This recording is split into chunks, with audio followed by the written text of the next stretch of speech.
Hey folks, Good Guy Glenn here, and today is Tuesday, May 7th, 2024. I am in Birmingham, Alabama at the Flying J truck stop. If you've ever been here, this place is a dump.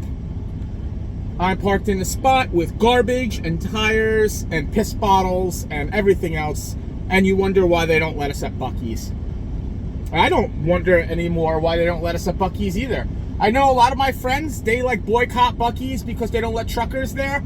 But the more I come to these truck stops, man, the more I totally understand. And I get it. I get it. Buc-ee's doesn't want that at their place. I can't say I blame these guys at all. I wouldn't want truckers parked at my facility either, the way that they are. I mean, you know what it is? A lot of us, we have this like ideal of like the golden age of trucking, when everybody helped each other out and everybody had barbecues in the truck stop, you know, behind that. Those days are over, man. Those days are over. Majority of these truck drivers are just animals, just straight up, like, can't act right in public, like, you know, just no good. Which is gonna bring me to the topic that I wanted to talk about tonight. And oh boy, they're gonna come after Good Guy Glenn for this one. They certainly are. Good Guy Glenn is about to break the internet with this video. I've talked about this in the past, but now it has to be said again. Owner-operators are probably the worst drivers out here. And I know what they're going to say, but it's true. You all are terrible. You're terrible people, and you're terrible drivers. Everyone always says it's the mega carrier people, it's the people for Swift, it's the people for Western Express. And you know what? There's a lot of that, but there's a lot of unsure drivers there. You'll be coming down like Fancy Gap, and there'll be a Swift driver doing like, 15 miles an hour because they're scared. And that's dangerous. I get it. But like, let's take just for example today, what happens to me today. I'm trying to make it to this exit. Now, you know how Birmingham is set up. A lot of the South set up this way. Also Atlanta, where you'll come merging off another highway from the left, and here's your first exit you have to make. So you have to cut across 4 lanes of traffic, and no one wants to let you go. No one wants to let you go. Our four-wheel friends, you think they're going to let you go? Hell no, they're going to pass you on the right. You won't even see them as you're trying to get desperately over to your right-hand exit. But you know who should know better? You know who should see you trying to get over and give you a hand and let you over? That's right, another driver. But you know what happened? 2, count them 2. 1 long-nosed Pete and 1 long-nosed Kenworth. Purple, nice-looking trucks. Owner ops went into the right lane that I'm trying to get in, and I'm thinking they must be trying to get to the same Flying J, so they're trying to get off the exit as well. No, they passed me on the right while I almost missed my exit. I had to come to almost a complete stop on 20 to make my exit. I got on the CB and they laugh and they tell me to go do something to myself and whatever. You think you're a good trucker because you do that? No, dude, you know what? And I encountered this with owner-operators all the time, especially the guys in the long-nosed Pete's. You think that you're better than everyone else out here. You have an attitude. Those days are over, dude. You are not an old-school trucker. You did not come in during the golden age of trucking unless you're 70 years old, okay? What, you came in the late 90s, early 2000s? Even if you've been driving 25 years, that's 2000, bro, you came in, okay?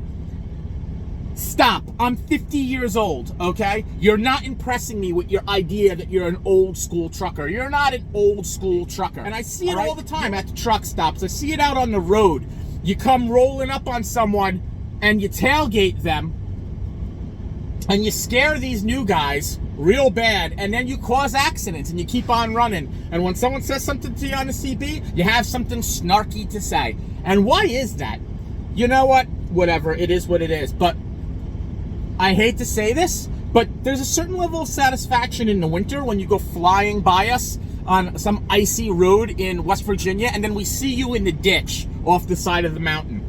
Or we see you in the runaway truck ramp. I don't feel bad for you. I don't, because I saw you blow by everybody, and you don't care about the weather, and you're doing 70, 80 miles an hour in the rain, in the dark, down Fancy Gap.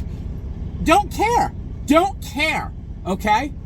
Say what you want. Say what you want, because I work for Western Express, or I work for a mega carrier, or, you know, you're going to try to pull the, back in my day. Back in what day, dude? How old are you? 39 years old? 42 years old? How old are you? I'm still older than you, dude. The only difference is I was in the Marine Corps, all right? I went in the Marine Corps. I did some tours of duty in the Marine Corps, and that's what I was doing, okay? So I'm not impressed by the fact that you were driving 20 years ago, all right? If you can't act right now, there's something wrong with you. And it's funny because at the truck stops, when I see someone having a problem backing, you know who gets out and helps? You know who gets out and helps? The Western Express driver, the Swift driver, you know, the rail driver. That's who gets out and helps. The mega carrier guys help out other guys from other mega carriers and other, like, you know, I'll help out whoever needs help. I got nothing, you know, and I get on the CB and I let people cut in front of me because I know I'm governed and I'm going slow. Or like today, we're in traffic and the left lane is ending and I let truckers go and I'll radio them in and I'll be like, hey, come on in, you know, but nope. Not you long-nosed Pete's. No. You'll just speed up and you have your fancy train horn and you're like, bah, bah, and then you get on the CB and you talk your trash. But you know what you'll never do? You'll never pull over into the rest area. You'll never pull over and be a man and face someone man to man because you're a coward. You're a coward. Man, I'm just worked up.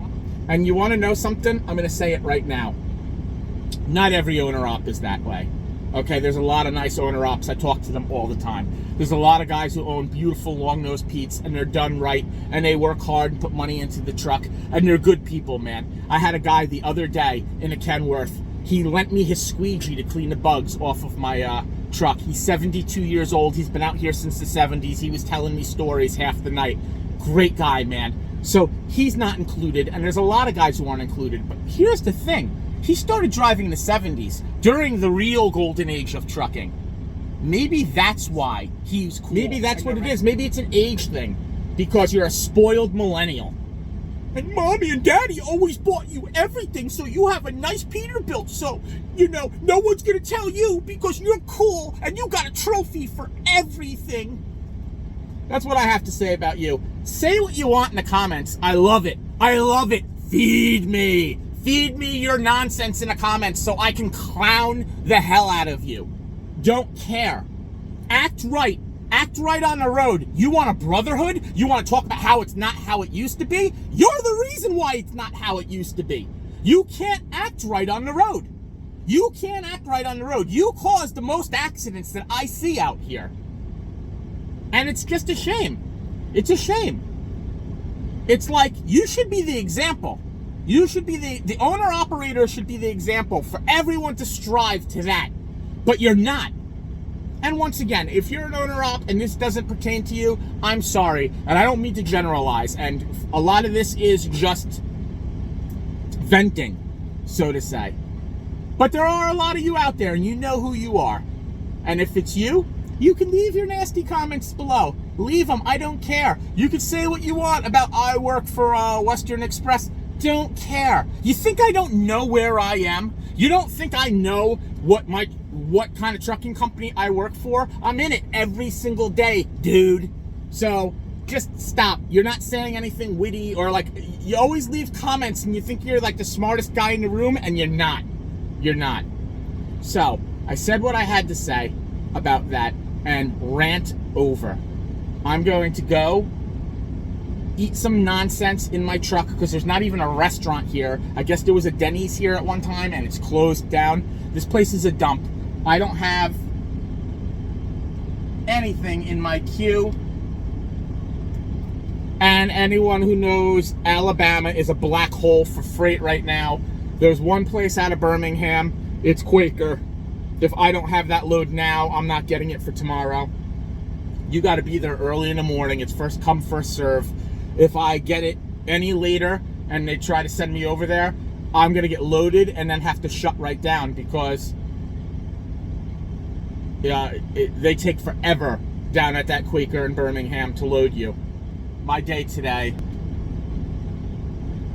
was wild. I picked up in Lithia Springs. I went and got a empty, and then I drove over and picked up a load. It was heavy. I had to work the tandems a bunch to make it work, and it was right on the border of being overweight. If the truck shifted at all, I would be overweight. I was shook the 2 times I got pulled into the scales today. And then it was supposed to be a drop-in hook, and it turns out they don't drop in hook there at Buffalo Rock. It's only live unload. So I showed up a day early, and she let me live unload because I was honest with her. She goes, "When's your appointment time?" I go, "It's actually not till tomorrow morning, ma'am, but if you want to unload me, if you could unload me early because I'm here." And she goes, "I'm going to unload you early because you're honest with me. I ask guys all the time, what's your appointment time?" And they go, "I don't have one." Two things. Number one, I understand why drivers are saying that because they're probably early, especially if they do that run from Georgia to Birmingham. It's only like 130 miles. It's like a 2-hour ride. So, of course, if it drops tomorrow, you want to drop it today, right? I get it. It's a thing. But here's the problem. Me, for instance, it was labeled on the tablet as a drop-in hook. So a drop-in hook could be dropped at any time. But it did have an appointment time, which I thought was weird for a drop-in hook. 0500. And only 05, not a drop window, which usually with a drop-in hook, that's what you get. But, anyway, I got unloaded. And then I followed Rand McNally to a pilot that doesn't exist. I think it used to be a TA, but it's abandoned and boarded up now. So then I had to reroute and come over here. And I got a spot, and the place is a dump, but it is a place to stay. And no big deal, right? No biggie. I really was just thinking, a lot today about how stressed out I got. How stressed out I've been getting a lot lately with a lot of things. And it makes me feel like I haven't really learned as much as I was hoping that I learned over the last year. I think I've gotten a lot better, but I think I still have a lot more to learn as far as that goes.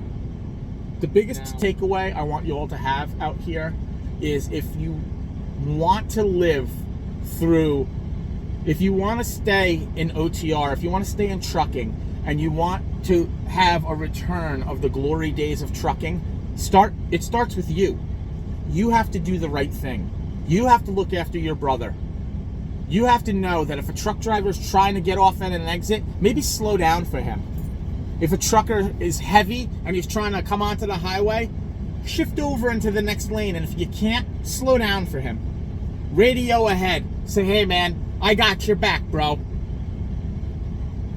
And you know what? I know a lot of people aren't going to return the favor, but if we keep doing it, if we keep spreading it, and we keep spreading that positive energy, I mean, call me an idiot. I'm just like, and I know that it probably won't happen, but it would be great if it did.